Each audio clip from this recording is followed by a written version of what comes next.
Jim, what's the difference between ignorance and apathy? I don't know and I don't care. That's our vaudeville joke for the night. So really, what a pleasure to be here with this man. We should mention it's 9/11, so hearts go out to a lot of loss in New York and also certainly in Iraq, hundreds of thousands of people for I don't know, I don't understand, I don't know and I don't care. Yeah. But also I just wanted to mention too, in the last day and a half we lost Robert Frank, an incredible artist. And it's a big hit for many of us because his inspiration as a filmmaker and remarkable photographer and human being. So a few sad things, so we'll stop with that and start to get happy. So I have a lot of notes here. They make no sense. Some of them, I know we want to talk about Free, the new record, which is a very beautiful record. It's quite diverse in many ways within itself and from other things that Iggy, I don't usually call him Iggy, but I will tonight, that he's done. Also, the remarkable collaborator, LaRon Thomas, is here, trumpeter and... Yeah, LaRon! Yeah. Woo! And he did a lot of beautiful things on this record. Also, the wonderful musician Noveller, Sarah State. Sarah. Who, I've been a big fan of hers for a long time and really nice, a lot of nice musicians. So my first question is, the lyrics on this record that you wrote, are they things that you gathered over time, or are they things you wrote for the record, or like a mixture? There's I don't know, probably some of you heard the record? Yeah. Okay. Well, the first one, it's only 4 words long, you know, is I want to be free. And that was one of the last things that came about. What happened was the beautiful piece of music behind that was something we had developed to accompany Do Not Go Gentle, Into the Good Night, the Dylan Thomas poem. Yes. And when I heard what LaRon did as a soloist with Sarah's landscape or soundscape, I was just so moved. I wanted to get out of the way. I asked him to solo without a vocal in. Don't think about me. Just, this guy's great. You do what you want. And he came up with this, you know, la da da da da da da da da da da da. It's a beautiful thing. And the way I work as a lyricist often is I get my hands on a piece of music that I love in some way, and then I let that bring the words out from inside. I usually write things down later, and in this case, I was just looking for something small that wouldn't get in the way, and I was thinking about how I felt about my life, my situation at that time, and out came those words. On the way to the studio, I avoided, for a piece like that where you want emotion, I avoided a studio booking. I stole 15 minutes from somebody else. You know, it just went in there and run the tape. And what happened was the first time I say those words, you can hear it's more like a kid. And it's wanting something very bad, and you don't think you're going to get it. You can't even quite see it. And then the second time, there's resolve, which is the next step to getting something done. You know, you decide, I want to be free. And then the third time I just said the word free, and it's sort of free, like the free. And it's as if you can see it in front of you. When you visualize something that's very powerful, helps you to get it. So through that process, I wouldn't be able to do that vocal now, except live, but I couldn't record it well now because I've made progress. I'm freer than I was a year ago, you know, so it worked that way. That's the idea. Yeah. The second song on the record, Love's Missing, was one that I'd asked LaRon for toward the end of the process. I said, dude, can you just send me something over that I could write the lyric to? Because he's very prolific and he's good. He's a good lyricist. He's playful and soulful, and very clever, and I felt like he was my Sammy Kahn on this record. You know, I wanted to do some work along the lines of what Frank Sinatra used to say he tried to do, which is, well, you know, I look at these lyrics and I think, what is the guy trying to say? You know, so, but on Love's Missing, it was originally called Da Da Dum. It's, you know, so just see percented over da da dum, da da da da da dum. And when I got it, I was working on your film. I was working as a zombie, right? You know, and in upstate New York, and I would come home very late hours, and the room was the sort of rooms you get when you're outside of the cities of America. It was, you have everything you need in this room. You have a flammable blanket, flammable pillows, right? There's a coffee maker, you know, everything you need, right? And there was a French Impressionist print on the wall of a vaguely dissatisfied-looking young girl reading a book, you know, and maybe in my mind I thought she was reading about some life better than her own, and that helped me. And then the idea, the character is, I made it a woman, but it has some of me in it, but it has some of everybody. But in this case, it's a woman, and she feels that she's approaching a certain age at which she needs to have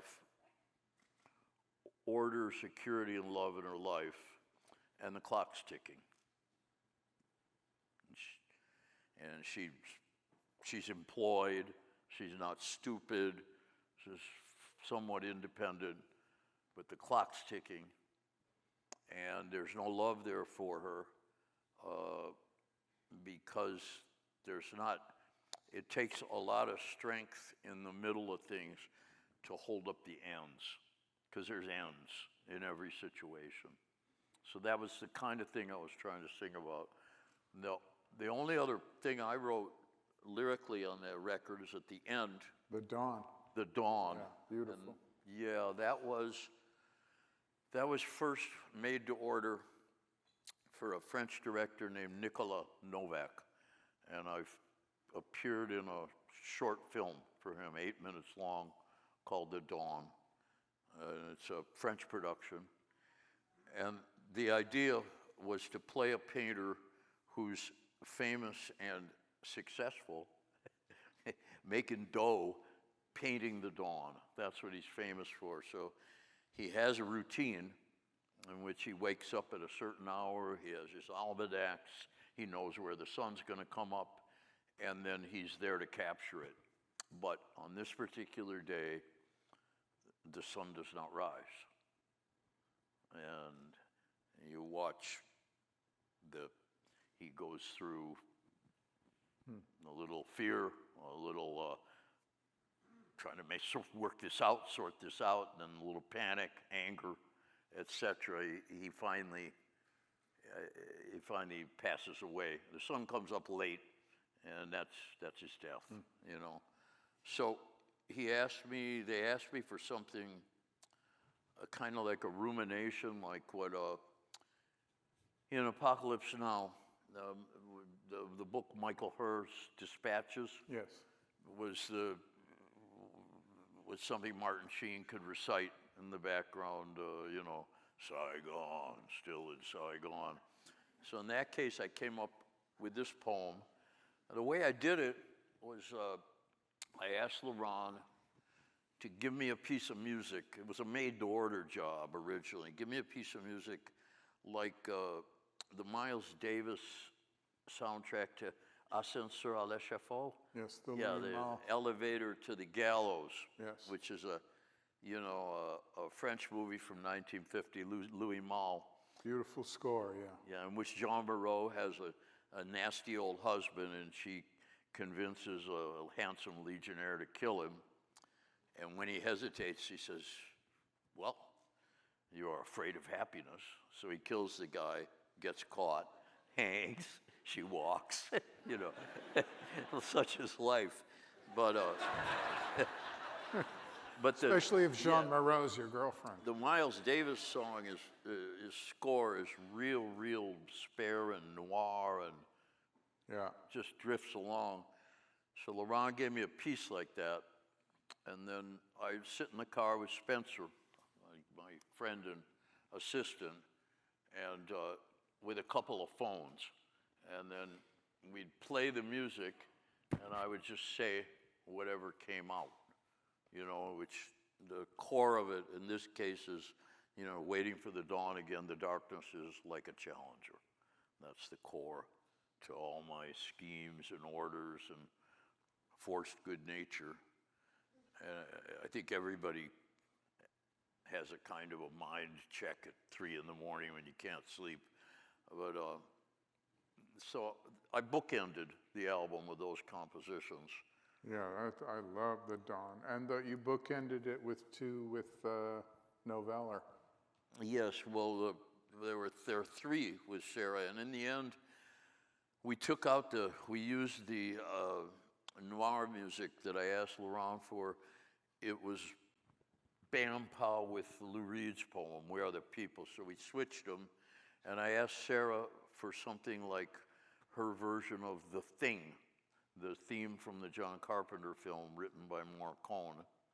She does a lot with technology. She has a nice clear cut, so that's that heartbeat, boom, boom, boom, boom, and an eerie thing. And the free and the do not go gentle were things I just passed to her and asked her to create something. And then, I like that. And then Laurent soloed, I love the kind of manifesto aspect to Lou's lyrics. We are the people. Yeah. Now, I love Love's Missing also very much. To me, there's a little taste of your Berlin years in the style. I don't know why I hear that. I think, you know why? The bass and the 2 guitars on that are played by a guy named Aaron Navisi, a New Yorker. That's a New York band. And you can smell that's a heavy fucking American band. And it's him playing both guitars and the bass. And then it's a guy named Chris Berry. These are colleagues of Laurent's. Laurent knows a lot of fine musicians on drums. And the 2 of them sound a lot on that cut like Hunt and Tony Sales, who played on Lust for Life and they were in Tin the Machine. kids of Soupy Sales. Soupy's Soupy. Yeah. Sons of Soupy. Yeah. Remember, kids, 25 words or less. Yeah. Well, that brings me back to you talking about I Want to Be Free. It's the most minimal thing, and yet you were describing how your delivery of those words has a complete change as the music flows.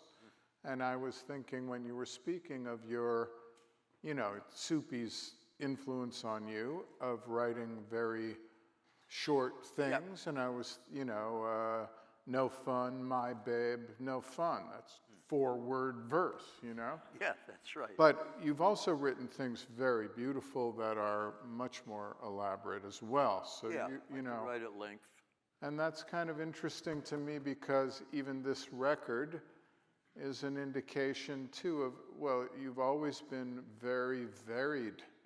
I mean, you've always been like, a mass of people know you for I Want to Be Your Dog and stuff like that. But throughout, you've done incredible variety of different forms. And I was also thinking, when you were saying I was trying to find my place in the music vocally, I remember you telling us about when you worked with James Williamson, you described his guitar playing as being like a drug-sniffing dog going to every corner of the room, and you had trouble finding a place, so your vocal register had to rise, you know? Yeah. And now your vocal register has sunk down Very in your down. beautiful, beautiful baritone. But it's just interesting how throughout you have found strategies to make music work for always as a process for you. Well, with James's style on the Raw Power album and also Kill City, he's the kind of guitar player, he would start out with the chords are essentially simple. There's a simple idea, and then he elaborates it up until it's a kind of like a barrel of snakes. And there isn't a lot of space with it. He's worked with other vocalists since who have sort of Little Richard chops, but the problem there is they fight each other. Yeah. What I tried to do was like in the NFL when it's 4th and goal and they have 2 yards to goal, they used to give it to some guy, whoever could just jump over the line. Over the wall. And Yeah. that's what I would try to do with him, you know. It was sort of this, you know, like that, you know, like, yeah. It wasn't supposed to be butch, put it that way, you know. Well, jumping a little bit off of the new record, I was very interested in the fact that in 2000, you did this beautiful song with Françoise Hardy, who's the Yeah Yeah French female singer, fantastic. Yeah. You did a very beautiful thing with her, and it was actually I'll Be Seeing You. Yeah.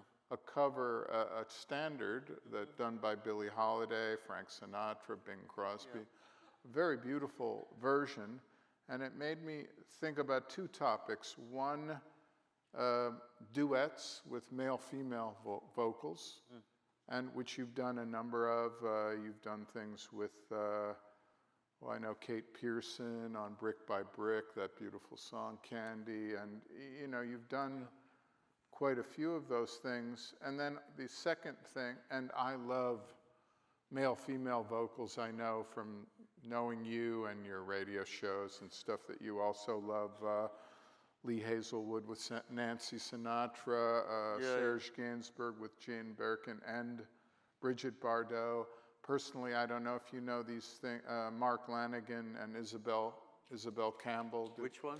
Mark Lanigan. Oh, yeah. And Isabel Campbell. Yeah. From Belle and Sebastian, did some beautiful duets some years ago. I didn't know he's done something with her. But anyway. I like him very much. Yeah, he's really something. So, I don't know, I just wanted to talk about that and also the idea of standards. Sure. I just recorded a French standard with Francois's son, Jacques Dutronc's son, and Francois, Thomas Dutronc. Right. And there's a girl. Jacques Dutronc, the great vocalist and actor, and Françoise Hardy, their son, is a very amazing guitarist. And And then there was a lady on it. We did it as a trio, Dinah Krall. I didn't know if we were allowed to talk about it yet. Well, I don't get because I love Diana. The idea of Diana Krall, I'm one of those guys, you know. Okay. Kiss and tell. There you go. Okay, So it's sue out of me, the bag. You It's know. okay.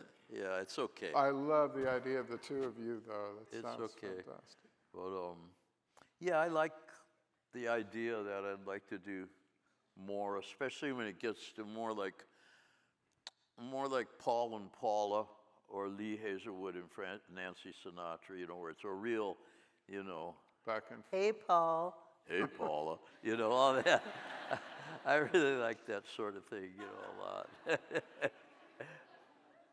Well, there are such things as rock and roll standards. Of course, you do Louie Louie Oh, throughout you your mean career. standards? Yeah, that was Gloria, but the idea of, Louis and Gloria. I would. but the idea of like Frank Sinatra doing standards. But I got to say, I love very much when Miles Davis chose to do "Time After Time" by Cyndi Lauper, and considering it as a standard. It was Sure. a pop song, but he was like, okay, Yeah, that's a that's good a point. standard. That's a good point. It doesn't have to be.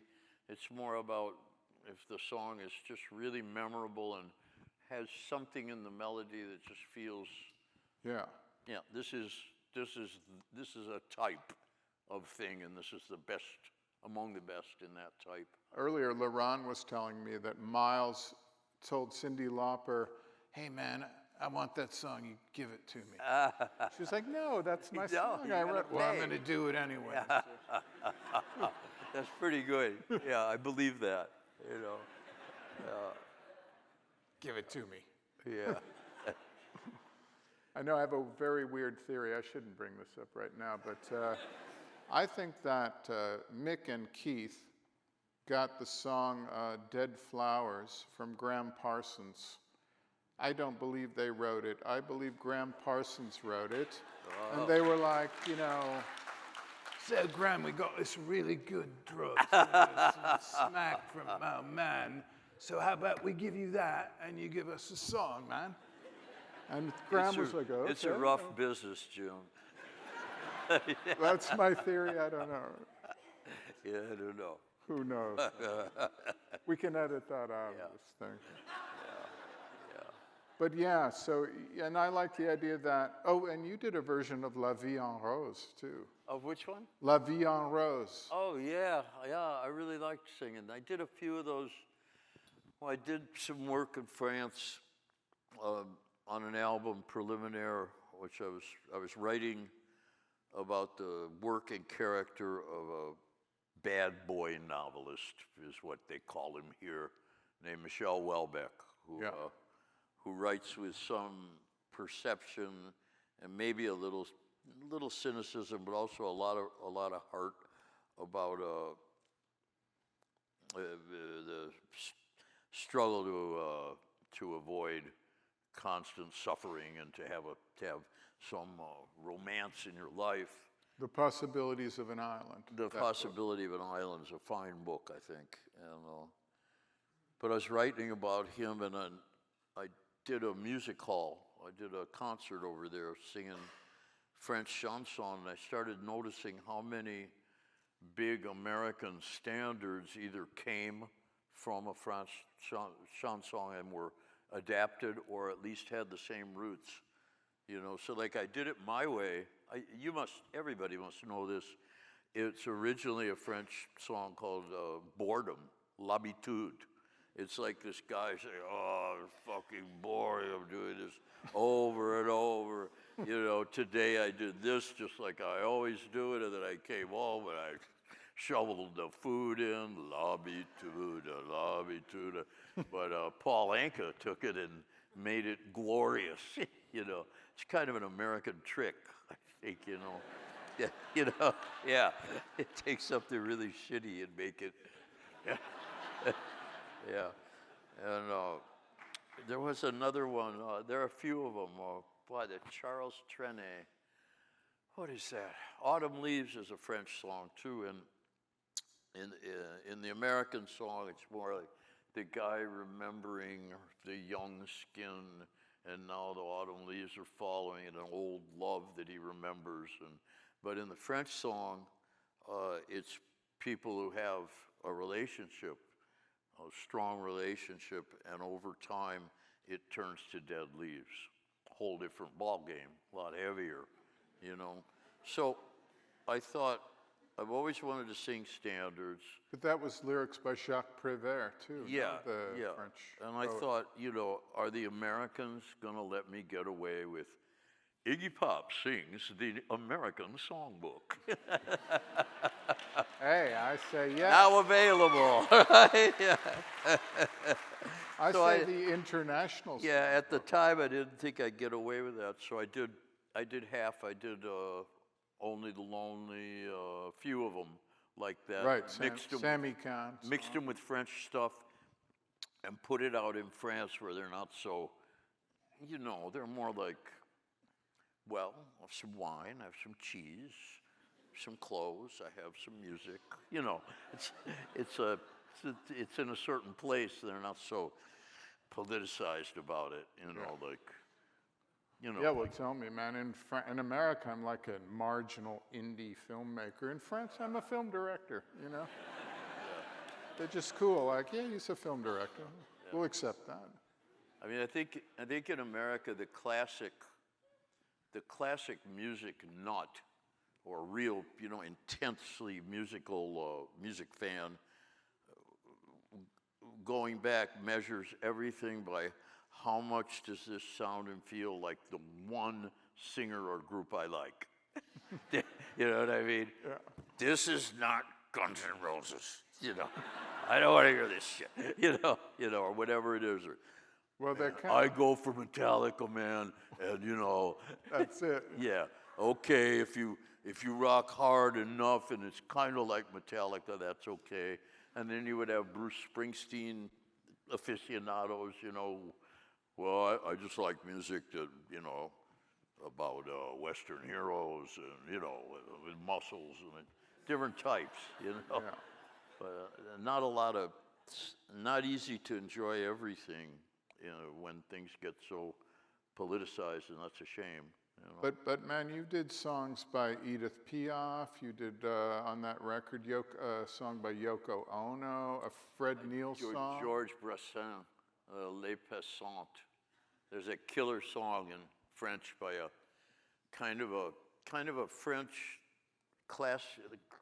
older period Billy Bragg, a guy named Brassens, who never wanted to get rich, and he lived in a kind of a squatter type camp in Paris, but he wrote a couple hits. And this one song, Les Passantes, it's about the torture he goes through in his daily life as he sees beautiful women passing, and he imagines how it would be if he was with them, or he imagines, oh, this one probably has a husband who beats her, and, et cetera, or this one's just getting on a train. It's very French, but it's a beautiful, beautiful piece. A lot of French words, but I did that. Yeah, I did that one. You did Cole Porter. You've done Michelle. Did Cole Porter with Debbie Harry. Oh, right, that's right. And she handled the patter so well in the thing. It was on that Red, White, and Blue. Yeah, called. Anyway, yeah, that was beautiful. She's like Debbie's like some sort of like savant waitress. She really is. Well, she did beautiful things. She gave you a quick deadpan line, really quick-witted like that. She's so cool. Yeah. And she used to do stuff with the Jazz Passengers too. So she's quite varied in her approach to music too. Well, that's somebody that started out. I took them on their first tour, Blondie, and I picked them out of a pile of records to open for the Idiot tour with Hunt and Tony and David and et cetera. And they were sort of playing this music. It sounded like Coney Island inspired. As if it harked back to Freddie Boom Boom Cannon and Palisades Park. Yeah. And she couldn't really sing at that point. She was just taking a stab at it.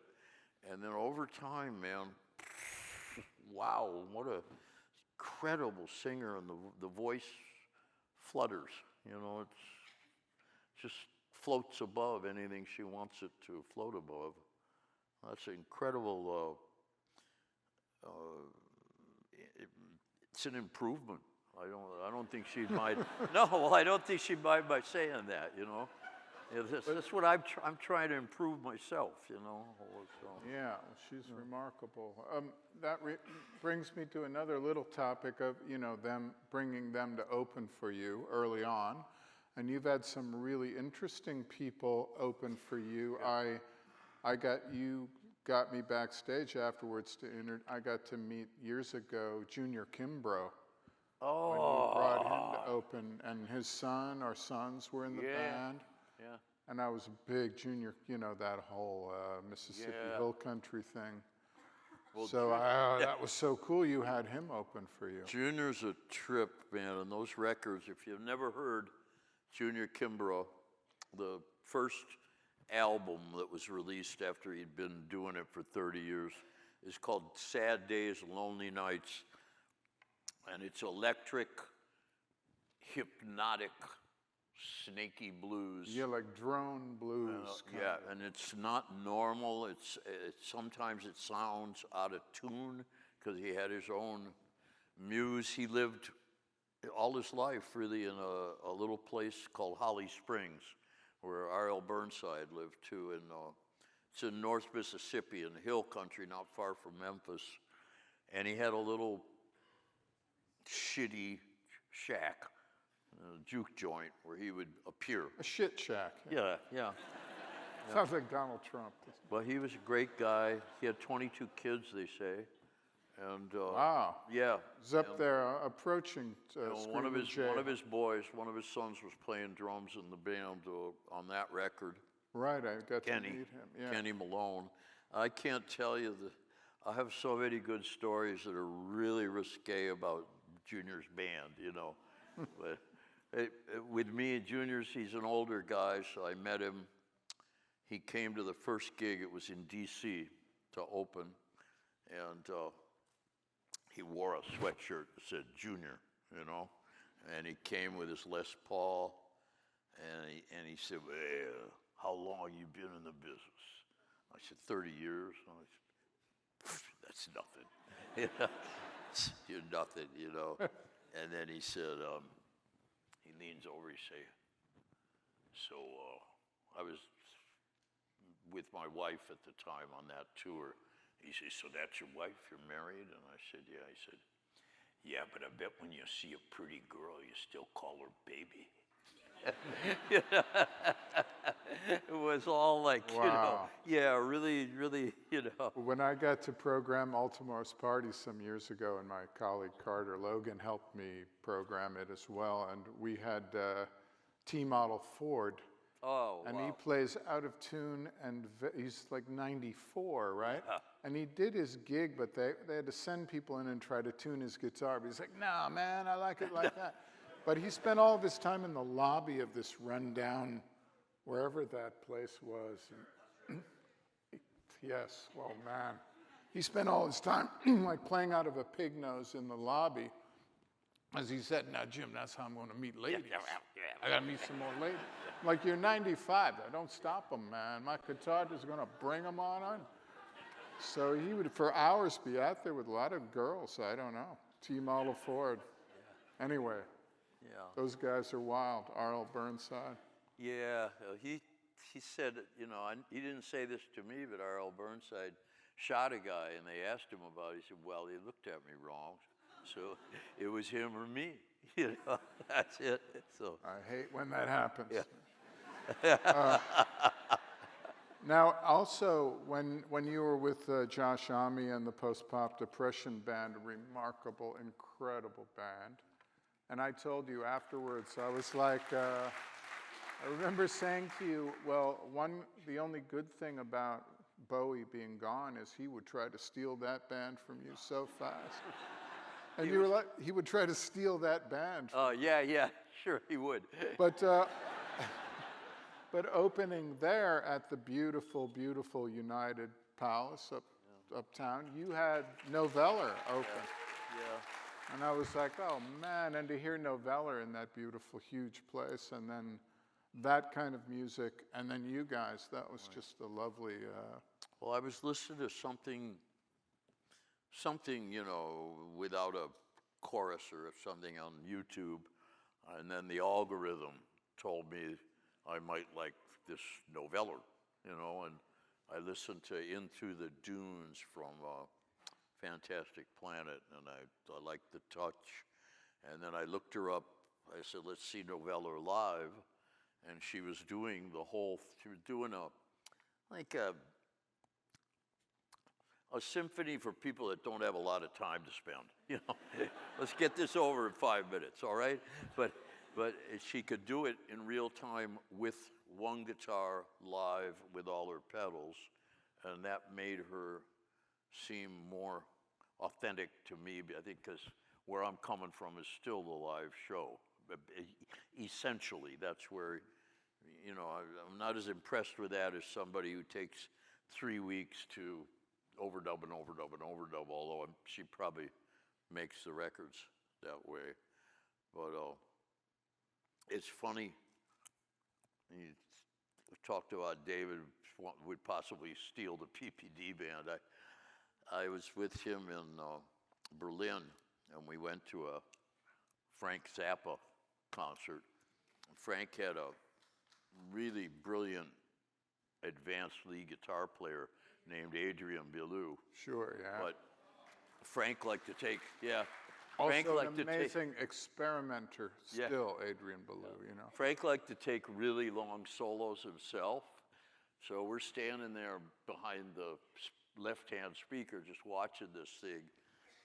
And when Frank took a solo and kept going and going, David goes, psst, psst. And he's talking to Adrian, you know, and then next year Adrian's in his group, you know. I thought that was really cool, you know. I never saw that. It was like a flying tackle or something. Yeah. Like, wow. It's like a guy stealing your girlfriend at a party, and then she's gone. I don't know. It was a good one. It was really good. Adrian will verify that. It's really true. Yeah, he's pretty remarkable. We've had some pretty interesting, just as rock bands, you know, the Iguanas, the Stooges, the Trolls, Bowie, the Sales Brothers, post-pop depression, and that's just more the, you know, your rock and roll stuff. I got to say that, you know, your live thing is so, you know, that's, what can I say? I just will relate a story that once when I was friends with Joey Ramone, and once I was sitting with him while he was giving an interview, I don't know, with some German, yeah, and they were like, so, Joey, on stage you are not moving much, you are maybe putting your foot on the monitor, you are leaning forward with your gloves, and this is about all you're doing. What do you say about this? And he said, hey man, after Iggy Pop, what do you expect me to do? You know? There's nothing left to do.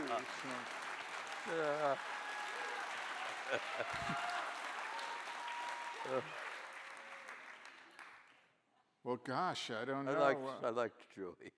Yeah, what a sweetheart. I like that his real dream in an alternate reality was being in a girl group, you know? He wanted to be Ronnie Spector. The vocals are girl group vocals. And they're so really, beautiful. really, those are going to hold up over time. And his last solo record where he does It's a Wonderful World. Yeah, and he also did Maria Bartiromo. Maria Bartiromo. Yeah. Yeah, he was really something great, I think. You worked with a guy named Hal Cragen. Yeah. That worked with a lot of people, Joni Mitchell, The Kills, who I love, Rufus Wainwright, Beth Orton. Who else? Beth Orton, The Kills, you know. Oh, yeah. But I was just curious how you found him. Which one? Hal Cragen. Hal Cragen. Yeah, Hal was Is it like a film score? I had a middle period, sort of, in the middle of the 90s. I had worked for 3 or 4 years with a really super primitive, tough little rock band from LA. Sometimes I called them the Trolls, but it was a real tough little guitar rock boy and a Whitey. Yeah, Whitey Kirst, and then a bass player who passed away, Craig, who could just make out the notes barely. Passed away? Yeah, I'm afraid so. Oh man. Yeah, he took the wrong thing. He got with it not while he was in my band, but he was in another band called The Hypnotics. During that time, he took too much of the wrong thing. Yeah, it's a shame. And anyway, and the drummer in that band for a while was the one I kept was Larry Mullins, who works with Nick Cave now. Yes. And Larry got the gig with me he trailed me all over America, writing these insane 10-page letters and lobbing them at my tour bus. And said, this is how I could do your songs better. And finally he was, I have a butch roadie who's like my protector too, and he would just throw him out, But I was in LA looking for a band, and he was living in a Chevy Nomad. He had a 56 Nomad he was living in, and he auditioned, and he was really good. He could keep a steady beat, so that made this rough little band a little more suave. Anyway. Doesn't he go by a pseudonym, Toby Dammit? What's that? Sometimes? Yeah, Toby Dammit also. Yeah, he's a yeah, I get remarkable. mixed. I don't follow He's Iggy great. Pop, Jimmy O, whatever, Yeah, but anyway, at one point, I wanted some musicians who were a little wider. I wanted to make American Caesar. So I got these two guys together from hey, nice guys, intelligent, from down in the village with really long curly hair. Eric Schermerhorn, who later worked with The and worked live with Really Bowie a lot. sweet guy. Yeah, he's a strange person, Eric. But Strange. And then there was Hal, who was a bass player at the time. Oh, that's who I was thinking. Yeah, he was my bass player for a while. He's one of these bass players. There are two kinds of bass players. One kind of bass player is like if you have a problem in your room on the road at 3 in the morning and you don't know what to do, you call the bass player. And he helps just clean things up, all right? But Hal wasn't that kind of bass player. Hal's the other kind of bass player, like, look, for $30 an hour, I can make some great demos for you. And also, I've got this juice I sell, they're not making that much money as a bass player, so they're always thinking all these other things. Hal was more that kind of bass player. But at some point, I wanted to do this French record, and Hal had married a French woman. He had a sense, he knew the culture. He knew the history of the popular music. So I gave him a try. I said, look, can I make this record and I don't have to deal with any musicians? Because sometimes it's like,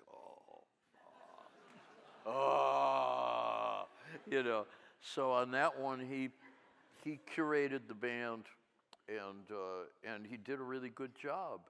He did Preliminary on to Pray for me, and he's in LA now, selling juices and. I'm sorry, Hal. I couldn't resist. He hustles. He's got a little studio and. Okay, we have some audience questions.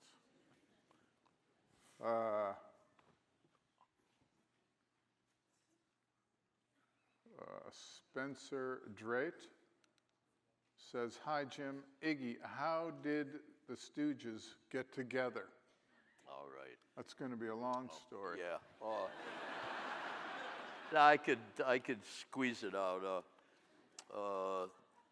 The bass player, Ron Ashton, was somebody I knew vaguely from, we were all in different cover bands in high school. And his brother and the bass player used to stand across from the record store where I worked and just, stare at people. They were what was called townies in a college town. And I recruited the three of them. I said, okay, you've got it. I know you can do it.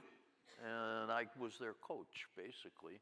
And our first rehearsals were in the basement of their mother's house. I would bus across town. It would take me about an hour and a half to get there. And these guys don't wake up during the day. And the mother would come home at 3. So I'd be outside throwing pebbles or hosing the windows of the house. and then you get them up and you give them some marijuana and play them some records, and that's how the Stooges started.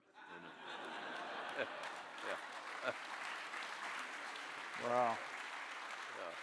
I don't know. I say hats off forever to the Stooges. Stooges forever, man. Yeah. Well, this next one is not a question, but it brings me to something I did want to bring up with you, which is referencing your radio show.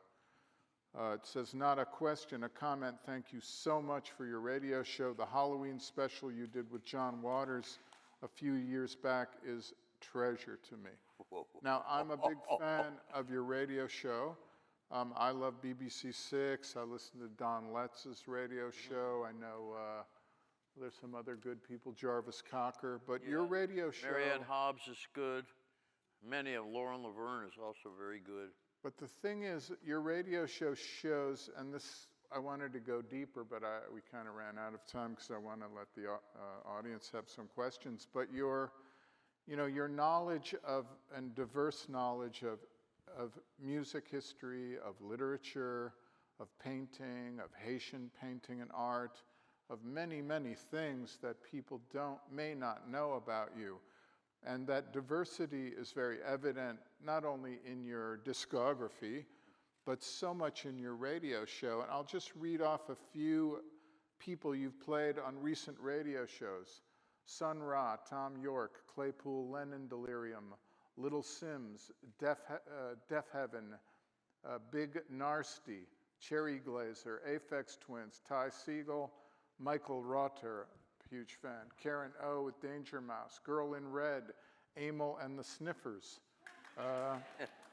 the great Henryk Gorecki, the great composer, Dog Whistle, William Bell, Ice Age, the Minneapolis Uranium Club, Royal Trucks, Idols, Coltrane, Miles, Ellington, Death Valley Girls, Fucked Up, and you did a whole show with classic cuts from the MC5. Yeah.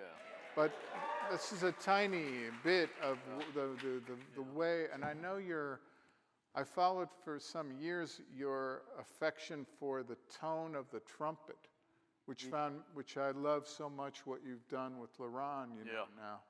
But anyway, that diversity and the beauty for me about radio is now that we have all these ways to stream things and program what we already like, we miss, in a way, the beauty of discovery of the radio. Because when we were kids, we'd listen to the radio and we'd discover R&B songs and groups and things we didn't know about, right? Yeah.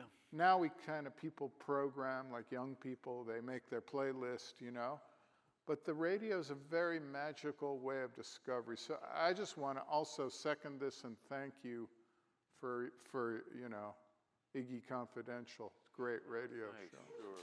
Yeah. But you do it in Miami at home? Do you get to record? I do it. No, not at home. I go to a studio. It's a little studio that's run by Venezuelan emigres, and they do a lot of. It's a voiceover studio. They do a lot of anti-Maduro attack ads there and stuff. Yeah, it's a lot of political.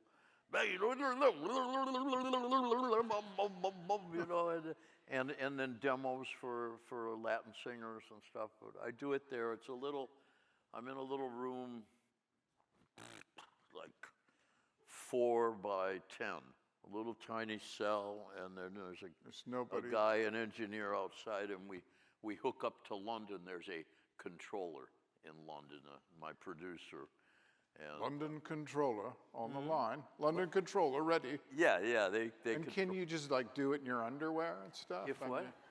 Since there's nobody there, see, I have this dream. My dream job would be a voiceover guy. Yeah, I love it too. You just do it in your underwear, man. Nobody's there, and you're like, one man in a world of doom, and you get paid, and then you go home and have a cheese sandwich. Yeah, I know. It sounds great, doesn't it? It would be the ideal job you could ever have. But anyway, I'm curious, I like to imagine you in a little studio. Yeah. But it's really great, your show. It's dark in there, and I listen. Some people don't do this, but I listen to the music. I have to listen to it to get into it. so what we do, I'm asked to come up with 30 songs, and we usually use 28 to 30 of them in the piece. And then when I come in for that morning, they have a script for me. You know, it's like, introduce yourself and the show. You have to do that once. So you get tired of saying, you find all these different ways to say, I'm Iggy Pop, or, you know, or whatever it is, right? And then tell the name of the so introduce yourself in the show, and then it'll be a song title, and then talk. They want me to talk because one of their tags for the show to hype it is a look inside the mind. You know, Terrifying. So you have to talk a certain amount, and honestly, I just open my mouth and whatever comes out, you know. Wow. But the music, as the thing developed, my idea was, I pictured somebody and they turn on the radio, and they're kind of used to it being shit, you know, which it has become over time, and they hear either something that, hey, that's good enough, I actually want to listen to it, or, hey, what is that? That's kind of good and weird, or, yeah, that's got a nice groove, I like that. So it's 4 or 5 types of things that I hope I can play, and then I don't like to play too much of one of them for too long. I like to, just personally, I think maybe other people too might like to hear, you know, and a very, very good alt ballad, and then a little something very punky, and then maybe Duke Ellington, you know, and then like Holly Herndon or something, which is really experimental music. And, you know, I try to do that, and it just makes more sense to me. I think the old shitty top 40 when I was a kid has gotten shittier, because it used to be, when I was sitting in the trailer, I would hear the Beatles. There would be 2 songs by the Beatles, and those were the best 2 songs. And then you'd have to go all the way through the 40 songs. I didn't really want to hear Leslie Gore, but now I would take Leslie Gore in a minute, right? It's my party. Okay, great. There's a good arrangement. It's You Don't Own Me too. Yeah. You Don't Own Me. So there you go. You know, and there was variety. They would play Stax Volt on Top 40 radio. You hear Green Onions, man. I first heard I Put a Spell on You on but AM. now they have over time they've developed. It's all about advertising. There's an advertising demo and tests they do, and so each station is just going to play variations on shit, a particular type of shit, you know, punk shit, you know, or barely metal, or, you know what I mean? Yeah, it's not really, you know, sort, et cetera, et cetera, et cetera. You know? Variations on shit. I like that. Celine Dion and 7 women who are almost like Celine Dion, or whatever, you know, yeah. So this next one, I don't know if we should, it says, what made you want to make The Dead Don't Die? You don't have to answer that. Actually. Look, the way that went,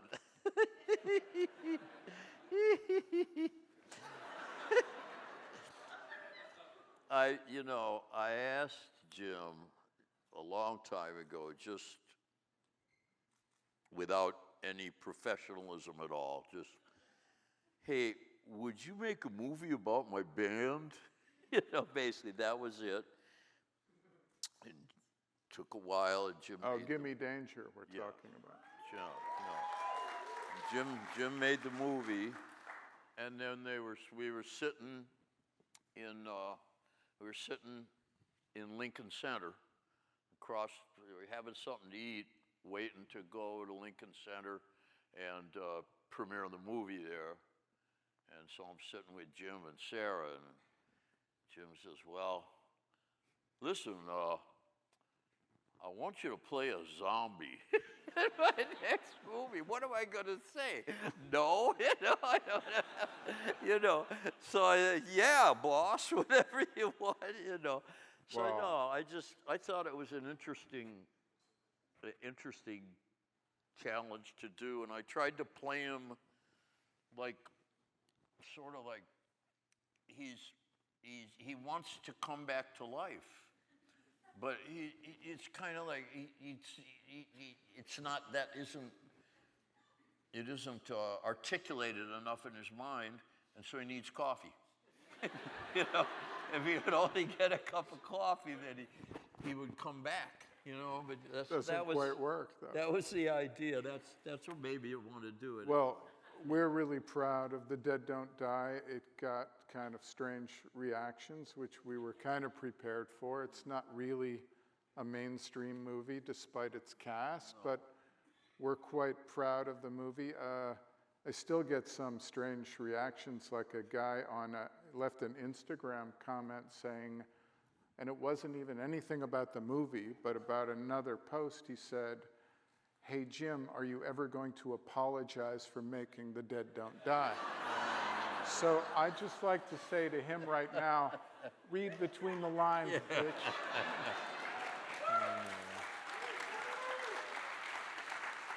I saw it I went to a noon matinee at a multiplex on the edge of the suburbs, in a well-to-do suburb in Miami.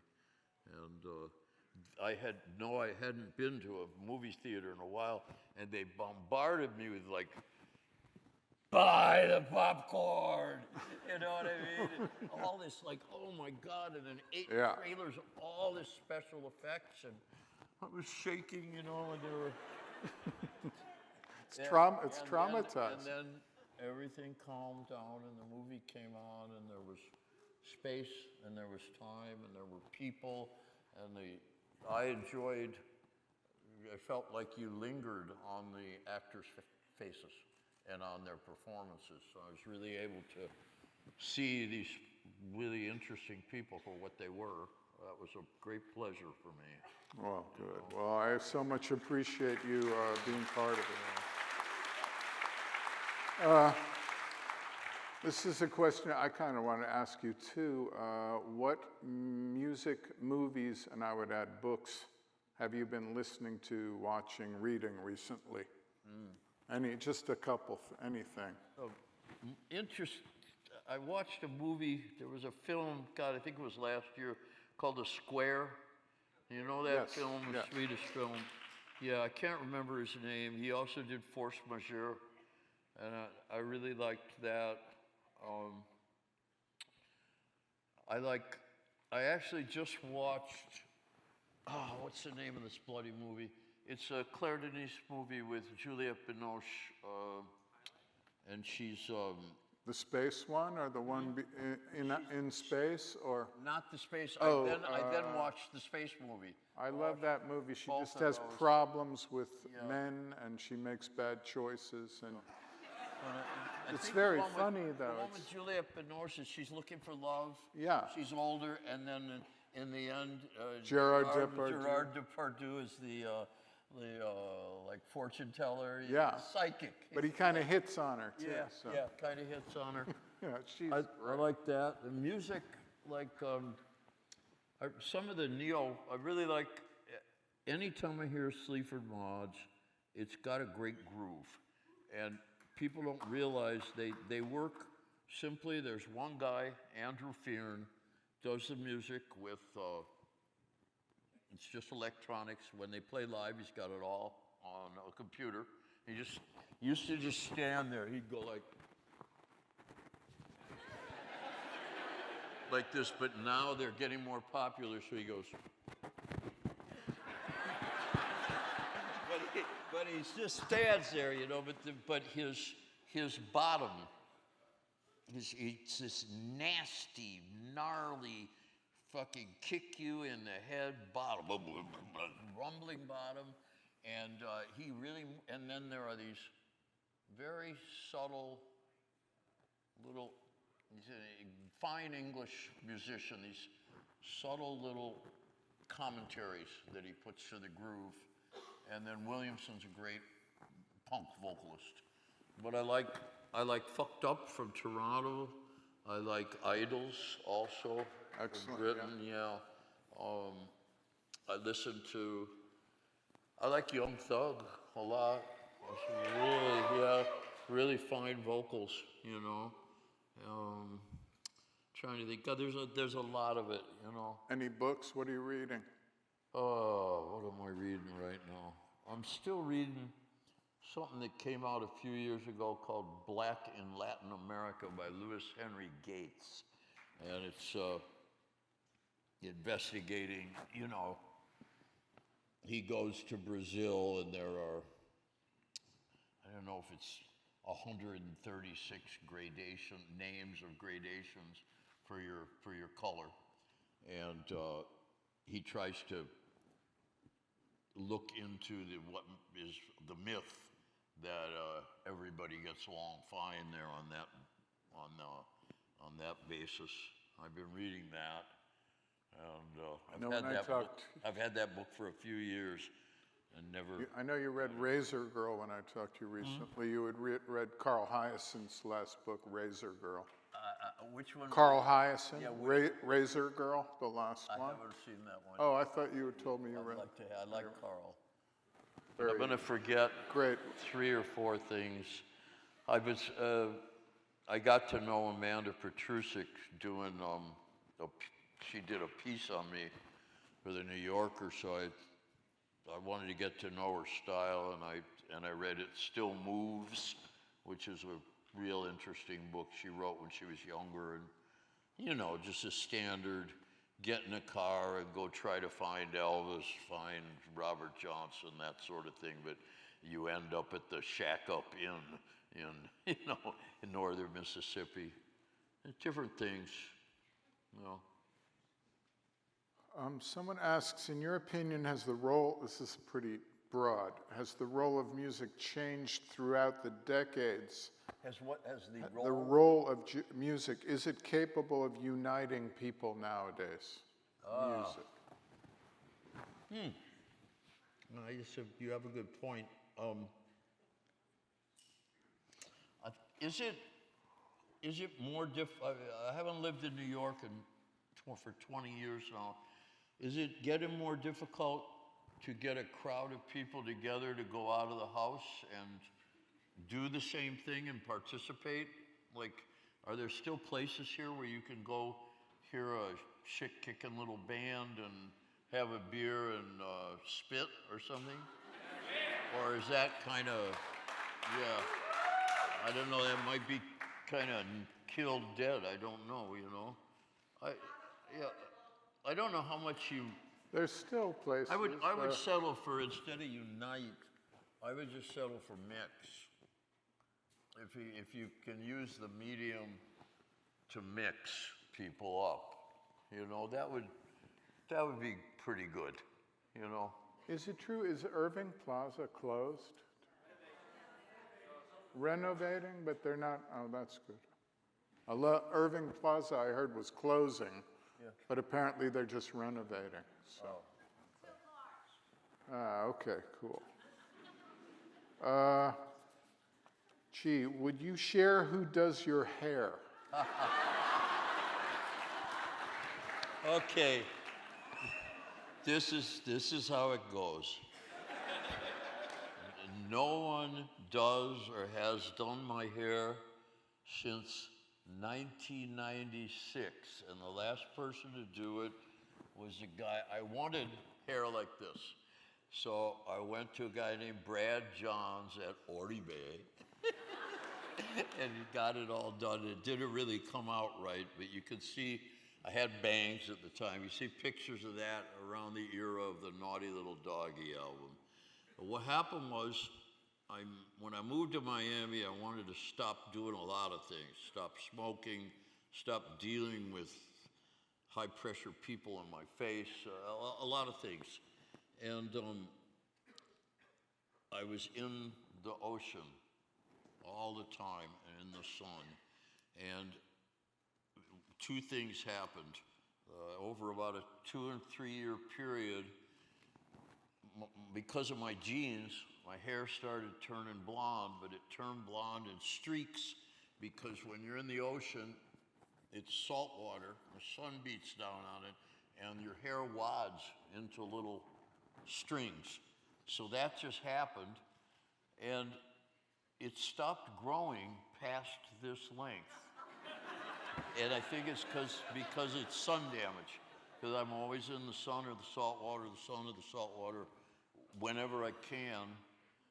It's a little dark now because I've been getting more work.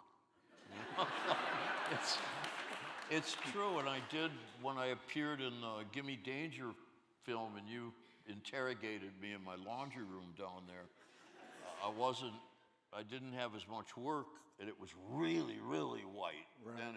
And, so that's it, it's lifestyle. That's good. I once got a question emailed. I was doing a thing for a Criterion thing, and I don't do the voiceover the whole film. I just take questions, and one question I got was, Jim, is your hair actually made of wax?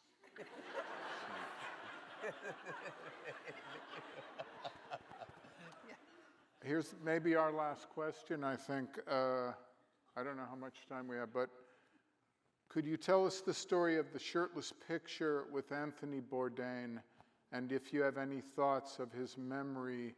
I miss him and the idea of him, Anastasia V. asks. What was the first sentence there? Could you tell the story of the Shirtless picture with Anthony Bourdain? Well, okay, I'll do that part first, I guess. The Shirtless picture was,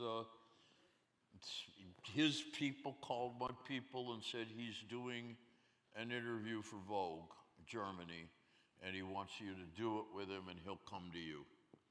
So I said, sure. I had met him, I could go into that. I met him on his show and also through Josh of Queens.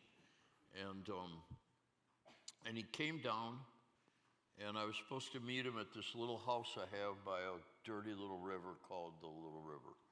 And I have Adirondack chairs that sit there.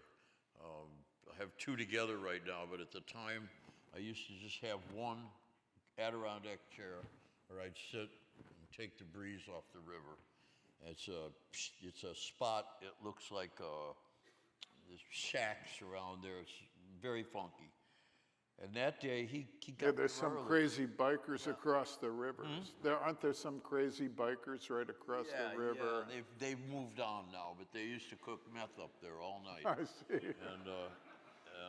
So Upstanding citizens. I got there to meet him, and he was already there, and he's sitting in my chair with his shirt off, covered in tats, and then the people showed up, and he came in my house, and he said, listen, I was interested in something you said on my show when I interviewed you, and you asked, he asked me, okay, you've done this, you've done that, you've done all this stuff, what more do you want to do? I basically said, without being sort of as embarrassing about it as it's going to be this size, I want to be loved, you know? And it really hit him. And so he asked me during this interview, you know, we had a little personal back and forth. I asked him, I knew he and his wife had separated, and I asked him how things were going, and he sounded tentative about it. But then during the interview, he asked me, well, what about this, you know, what about how do you handle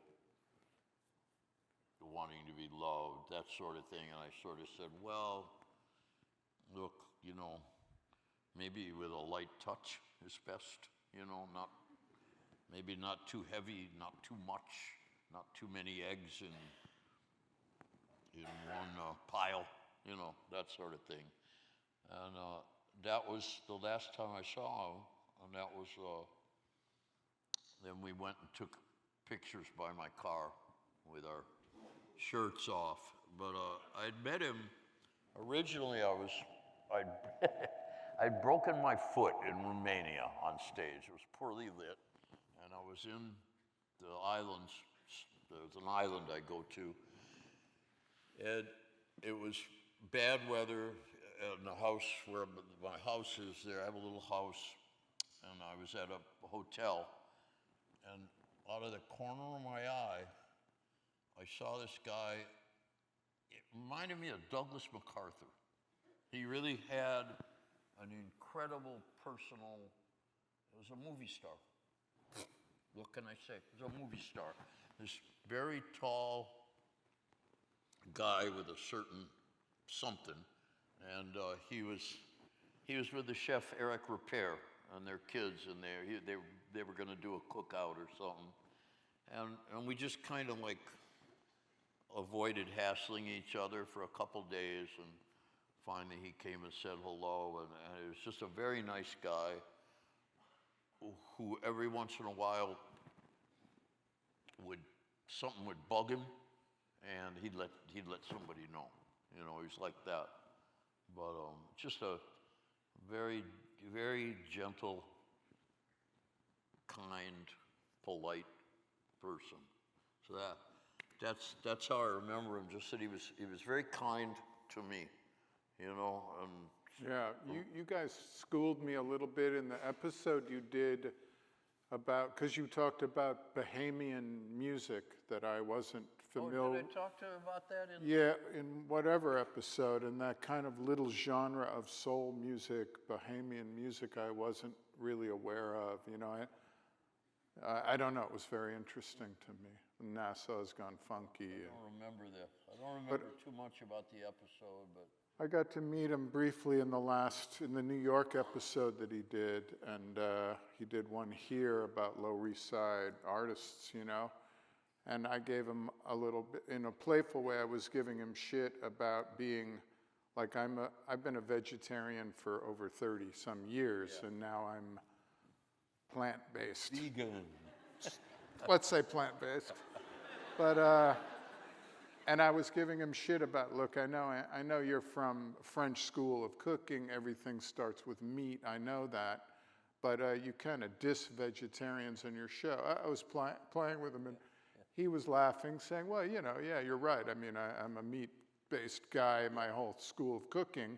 And then I brought up these, I think they're Filipino, like, extreme fighters that he had on a show in LA that were totally vegan, right? And I was saying, well, what about those guys? They could kick your ass, Anthony. He was like, you're right, they could kick my ass. But he was very funny, and he could have taken me as being rude, because like, hey, what's the thing about vegetarians, man? You know? Yeah. But he was very, very nice. It was a nice, you know, I forgot that when I met him, he told me, he met me. Is there anybody here who's old enough to remember clubs here like the Nursery? Okay, there was anybody know who Arthur Weinstein was? Okay, there was an era here in the early 80s when there were a lot of illegal clubs, the Jefferson, the Nursery, they were after hours. And I just remember Save the Robots. He met me there. He met me there when he was 17. He said Lisa Robinson had him in tow. Wow. And he said, you were nice to me. You know, so I said, yeah, sure, kid. Wow. You know? Yeah. Well, I forgot about that. It's just a special, he was a nice fella, you know. Yeah, pretty amazing. He wanted to have standards. He had standards, you know. But within that, he tried to be nice to everybody. I like that in order to discover other cultures, his inclination was to go to the street trucks first, you know? Go to the street food and find the culture up from there. And I always thought that was really insightful of him, you know, very interesting. I asked him, we were at dinner, and Miami, he did a bit in a film, of our concert film, American Valhalla. And I asked him, well, how's it going with these? You know, for a while he had this scheme to build a pier, take a pier here and make a ginormous food court and bring in people from the streets of the world. And he just went off on this. He said, these New York billionaires, you meet these guys, and the skin on their face is like a baby's ass. He's just couldn't get it. You got to see it to believe it. There's not a crease, not a blemish. It's a strange observation, you know. That is New York billionaires. You know? Wow. Yeah. Well, man, I don't know. I have two more questions I'd love to ask. One would be a probably longer answer, one a shorter answer. I'll go with that first, which is the importance of shoes. Because I've seen you on stage sometimes not wear shoes, and then I've seen you wearing different types of shoes. I'm just curious. And you've got some really badass shoes. Yeah. But just briefly, what's the importance of shoes, or is there any? Yeah. Well, I didn't wear shoes. I went barefoot in the first few gigs.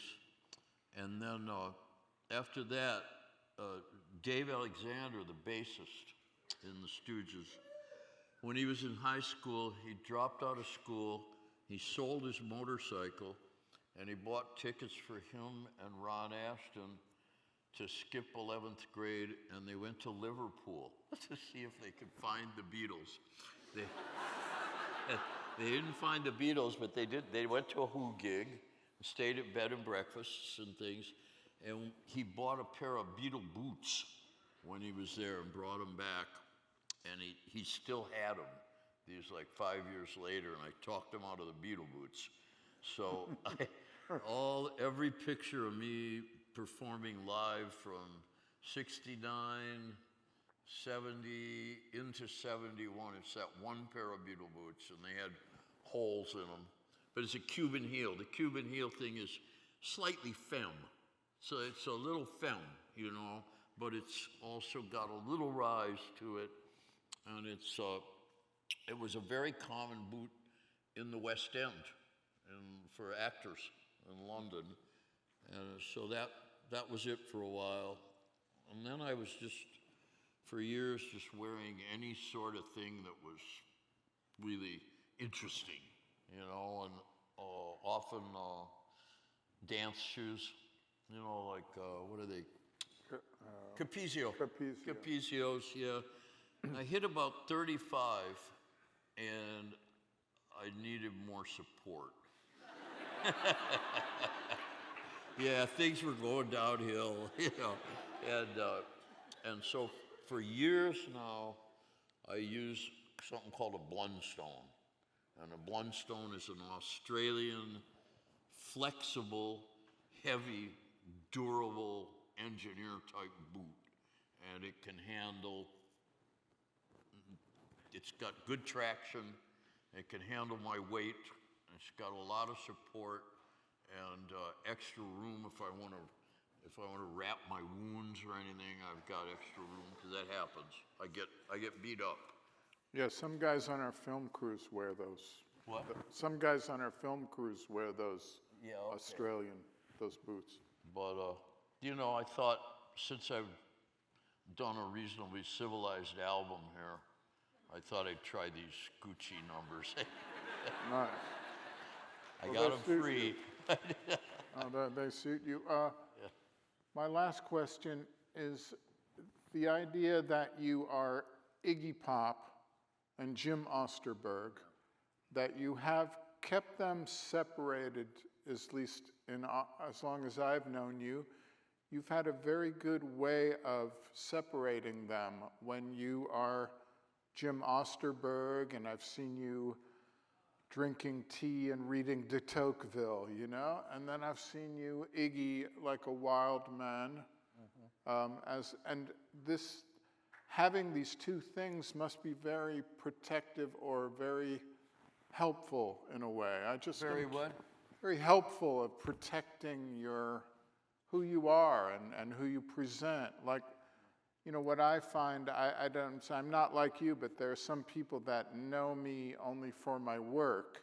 Yeah. And I'm trying to learn, okay, I'm two-dimensional to them. I hear it. So I want to keep them two-dimensional to me. That's just the way it has to be, Yeah, I understand. But you have it's very good that I'm asking, it seems very helpful and a very protective thing to have Iggy Pop and Jim Osterberg. Yeah, well, it has become helpful, and I suppose it's like I'm my own manager in a way. But although I actually have a friend, my manager, Henry, we've been friends for, let's see, 81, 91, 2001, almost 40 years He's now. a gift. He is one amazing person. You know, he knows me from back when I had to sit in the shower 3 hours until I came down. It's like rough stuff. But still, in a way, I'm my own manager, and Jim kind of rides a little bit of herd on the Iggy stuff. It used to be the opposite, which was probably a lot more fun for certain people, but it wasn't good. That wasn't going to work out, And, it's true what you say. If, in some sense, if people are going to take you in two dimensions, or if they just get it's great if somebody gets excited about what you do. Boy, I would never fuck with that. This is great. This is what everyone wants, not just as a professional, but as a human being. You want others to be excited, about you and what you do and what you are, But then once you get that and it's coming at you, sometimes it kills. You also would like people to be curious, to feel like they would like to get to know you.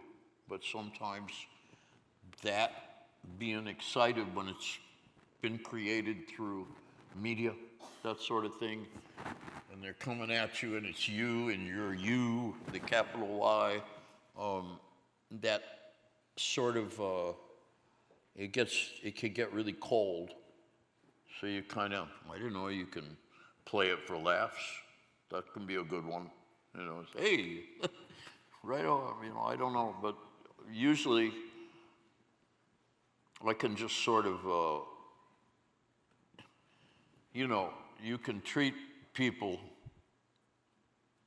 like you would treat them if you were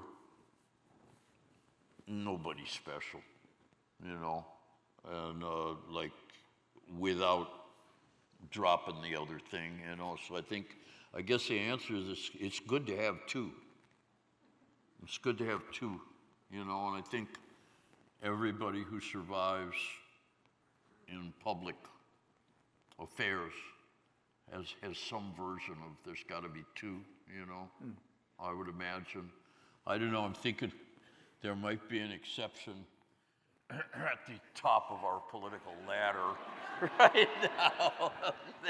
But maybe, maybe not, You never know.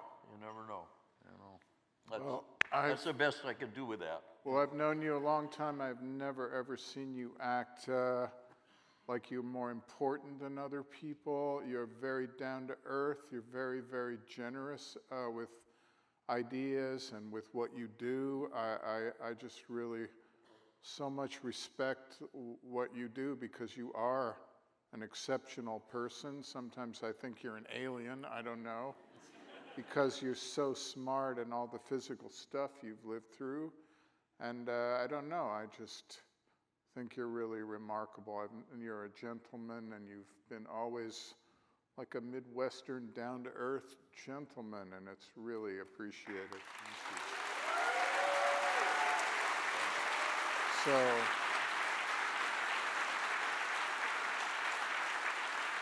I know you're Iggy Pop, But you know, you're an idol to me as Iggy Pop, and then I'm so happy you're Jim Osterberg. You know. Yeah, I'm good being Jim or J.O. or all that stuff. I have a great little I'm good with anecdote. that. You know, I like that. A good anecdote of the two. Like years ago, the Trolls did a secret show at Trigger's Club in New York, the Continental.